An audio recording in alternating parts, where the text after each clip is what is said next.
Hello guys! Hello Cancer! Welcome dito sa aking channel, Kapalaran 888 Cancer. Alamin natin Cancer kung anong messages, vibration, gabay energy para sa lahat. This is general weekly tarot reading sa lahat ng Cancer. Tingnan natin kung anong message para sa iyo. So, first card mo dito Cancer is have faith. Have faith. Your prayers are manifesting. Remain positive and follow the guidance. So, Cancer. Sinasabi sa'yo dito na sa linggong ito, yung mga prayers mo daw ay unti-unti na tong mamamanifest. So, unti-unting mangyayari lahat ng prayers mo. So, manatili kang positibo and just follow the guidance from the universe, from your spiritual helpers and guides. Follow your intuition and just stay focused. Okay, thank you, Cancer.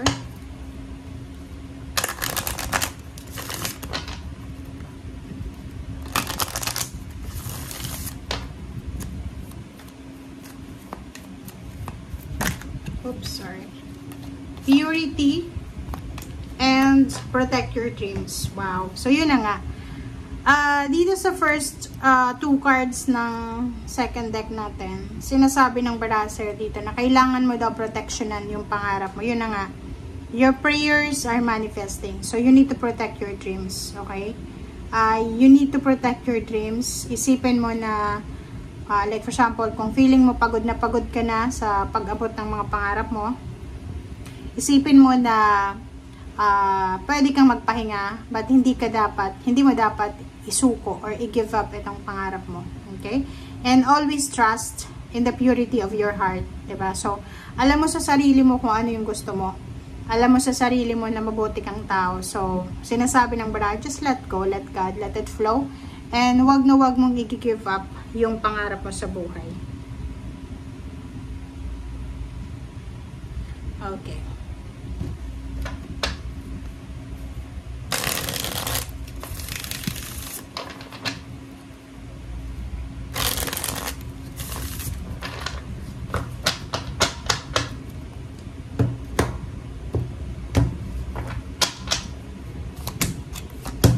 Okay, Cancer.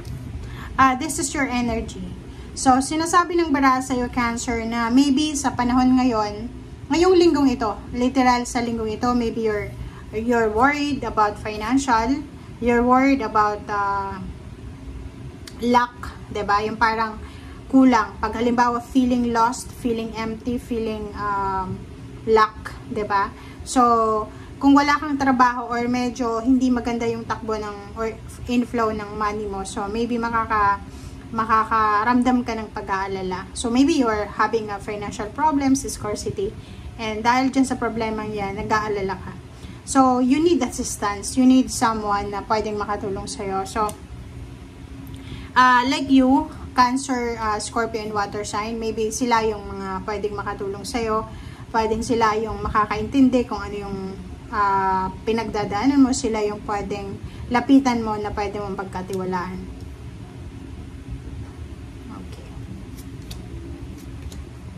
Okay, dito naman sa second group na to, sinasabi ng Bara sa'yo, yung King of Air na to, this is the direction. Kumbaga, merong iba sa inyo Cancer, hindi naman lahat, may iba sa inyo na sobrang pagod na kayo sa financial problems na pinagdadaanan nyo. So, maybe pagod na kayo sa boss nyo, sa kapamilya nyo, or sa kung kanino man siya, na pagod na kayo sa, like yung direction mo ay hindi masyadong clear. Diba? Yung parang zigzag ba? Or medyo madilim, parang ganon. So, sinasabi ng baraha sa'yo na this week, if ever na feeling mo yung direction na pupuntahan mo, kasi alam mo yung direction mo eh, 'di ba? Yung direction mo gusto mong makaalis na sa paghihirap, financial, emotional, or anything, or maybe spiritual. But ang problem dito is yun na nga, parang uncertain, 'di ba? Uncertainty to eh, hindi mo alam kung saan papunta. Number 12, 3, awakening. Sinasabi ng baraha na if hindi ka sigurado sa kung ano yung direction, kasi to, King of Air to eh, hindi ka sigurado sa kung anong direksyon na tatahakin mo, much better daw na mag-pause ka muna, magpahinga. Diba? Huwag kang magmamadali. Yung parang sinasabi sa'yo, Cancer, na if ever lang na marami kang hinihintay na like tulong, or trabaho, negosyo, pero walang dumarating. So, mag-pause ka muna daw. Okay? Mag-focus ka sa kung ano yung importante sa ngayon. So, breathing, diba? Page of Air. Posibleng makatanggap ka ng isang balita. This is the revelation. This is the truth. This is the news about something or about someone na pwedeng maintindihan mo kung bakit nangyari yon.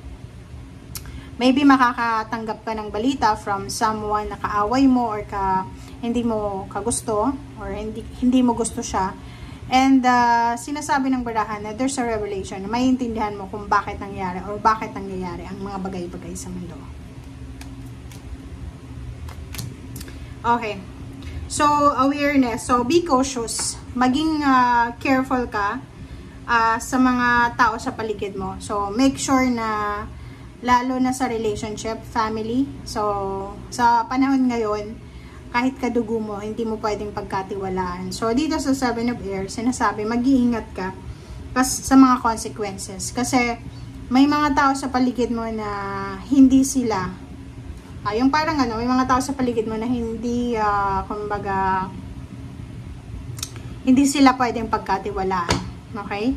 And, sinasabi ng bara sa'yo na, in reality talaga, dahil sa sipag mo, sa tiyaga mo, or dahil siguro sa nakadestin ka na maging successful, talagang may mga wishes and dreams ka na matutupad. But the problem is, merong Seven of Air. May someone, maybe Virgo, Aries, or any zodiac sign na naka-attach sa'yo, Cancer, na kailangan mo silang putulin yung connection mo sa kanila. Kasi sila yung mga tao na pwedeng hilahin ka pababa. Okay?